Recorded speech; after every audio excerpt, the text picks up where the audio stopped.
What is good, everyone? Today I'm here with Jacob, who is a student, a junior at Missouri University, and he is a huge Chicago Bears fan. And a fun fact about Jacob is that he is majoring in marketing. And on today's video, we're going to talk about Justin Fields. We're going to talk about how Matt Nagy is dealing with that quarterback room. And we're just going to have like a really amazing conversation about the Bears. But before we dive into this, you guys know what to do. Make sure to go and smash that like button. Make sure to go comment below what you thought about today's video. Watch the video from the beginning to the end. And with that all being said, let's dive right into today's video. So Jacob, first of all, why don't you just introduce yourself to my audience here in case they don't know who you are, what you do in the Chicago Bears community and all that good stuff, and how you became like a Bears fan. Absolutely. Yeah. So yeah, my name's Jacob Infante. I'm a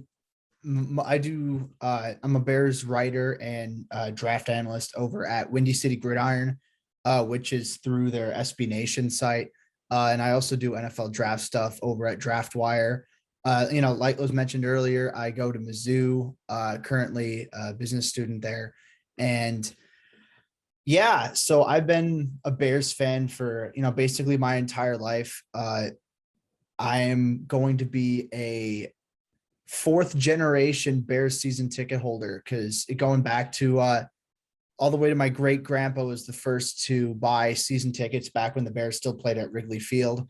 Then it's been passed on generation to generation. So, now my brother and I are going to games and, I've just grown up in that, sort of Bears community, my dad being a big fan. So, I basically didn't have much of a choice, but I went along right with it. So yeah, that's how I became a Bears fan. And I started writing, I want to say 2016. So this is going to be my fifth year writing and my fourth year at Windy City Gridiron. So it's been a lot of fun watching this team over the years, especially, being able to cover these guys. So I'm excited for the year to come for sure.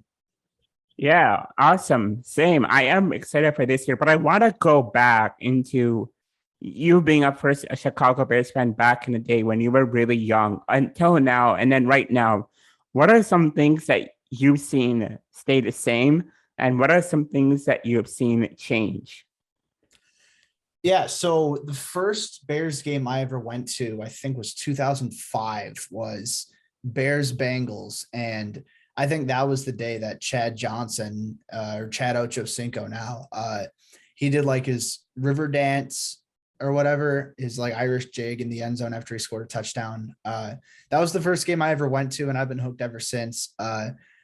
So I think that, a lot's changed from the Bears, from then until now. Obviously, totally different roster, no mainstays from there. Soldier Field itself has changed. I know there's been a lot of there's been stuff done to the inside of the stadium. There's a new scoreboard and everything. And just the game itself is different. Going back to like 05, 06, like the first 2 years that I started, like actually, watching football and like having enough of of being conscious enough to remember it. It was a much more run heavy offensive game. It was much more smash mouth, run right in between the tackles, run to set up the pass sort of thing. And it wasn't nearly the, air it out sort of game that we see today. So, it's definitely a different game than it was, say that's like 15 years ago now. So, yeah, there's been a lot that's changed. And obviously, Bears fans who are even older than me could, go on and on about all the stuff that's changed. But just in my lifetime alone, that's probably, those are some of the bigger things from, a football and from a Bears perspective that have changed since then. Yeah, personally, like I just looked it up. I was thinking that Cedric Benson played in 2005 as a running back. So I just want to confirm that. But it seems to me that, the Bears might have not had success when it comes to quarterbacks. And we'll dive into this a little bit later. But running backs, we have a few solid guys that we've had. Cedric Benson was pretty good. Matt Forte was pretty good in his time here. And then after that, we had, a little bit of running backs that weren't so good, that didn't really pan out. Jeremy Langford, Kadeem Carey, And, Jordan Howard, you can even throw Jordan Howard in that mix of someone who didn't really work out in Chicago because of Matt Nagy's offense. But then now we've had David Montgomery. So we've had some pretty good running backs here in our history as a Chicago Bears fan. And who can forget us having Sweetness, Walter Payton? So, I mean, the Chicago Bears are pretty good at drafting running backs. But what do you think about us in the running back room? I really like the group of running backs that they have this year. I think David Montgomery took a big step in his second year last year. I think that from a pure processing speed standpoint, he was a lot more decisive, a lot smarter running the ball. And I think that a big strength of his has always been his contact balance. He's a strong runner. He's able to, bounce off of tacklers and all that stuff and, pick up extra yards to extend the play. But I think that it's been really fun to watch his game become more well-rounded. He's gotten quicker by all accounts. He's a pretty good pass catcher. I don't think he gets enough credit for that too. He's, got solid hands. So I think that he's, a quality, well-rounded back.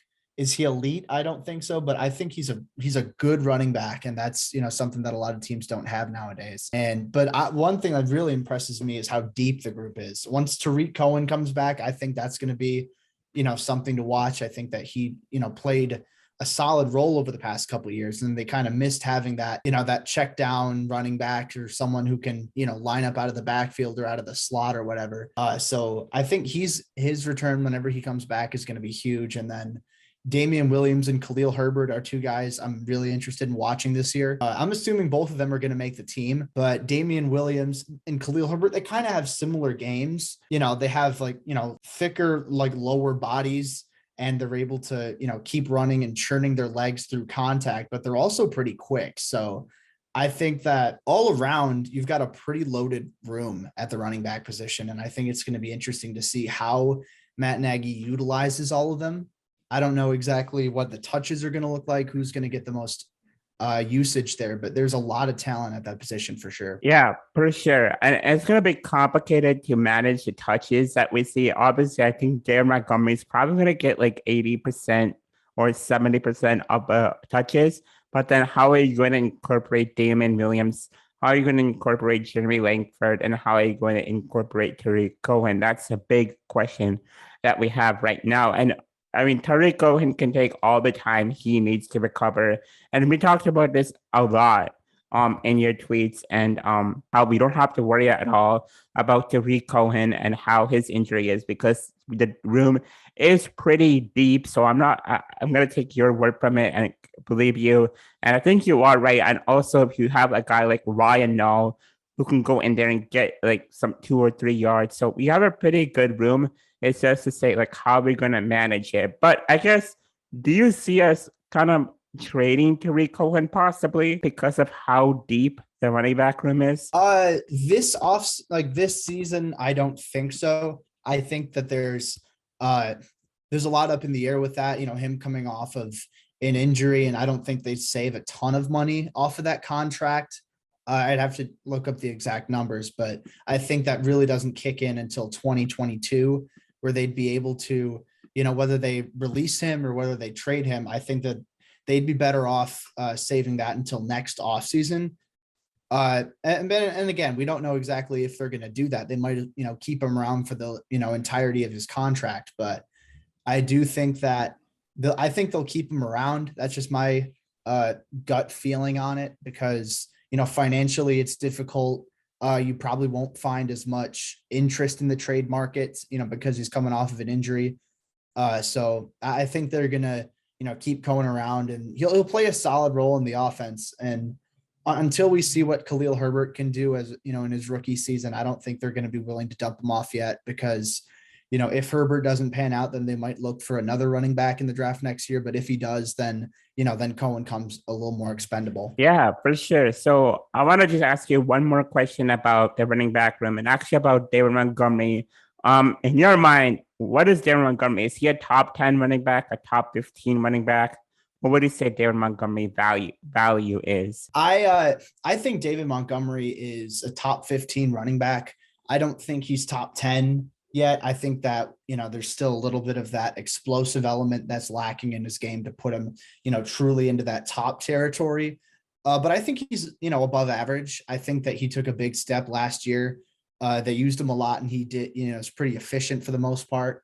And his receiving value, he's got chops as a pass blocker too, which, that helps out because you can put him in the backfield and Cohen, at the same time, and then have Montgomery, he can run a route or he can block it, a lot of versatility from a play calling perspective. So I think that we got to wait and see what happens in Montgomery's third year. I think if he can put together another 1,000-yard season, then we're looking at maybe top 10. I mean, obviously it depends on how he does, but I think that there's a lot to like in Montgomery's game. So I put him, in the top half of those starters around the league. But I think he's, just shy of, truly making it into that upper echelon.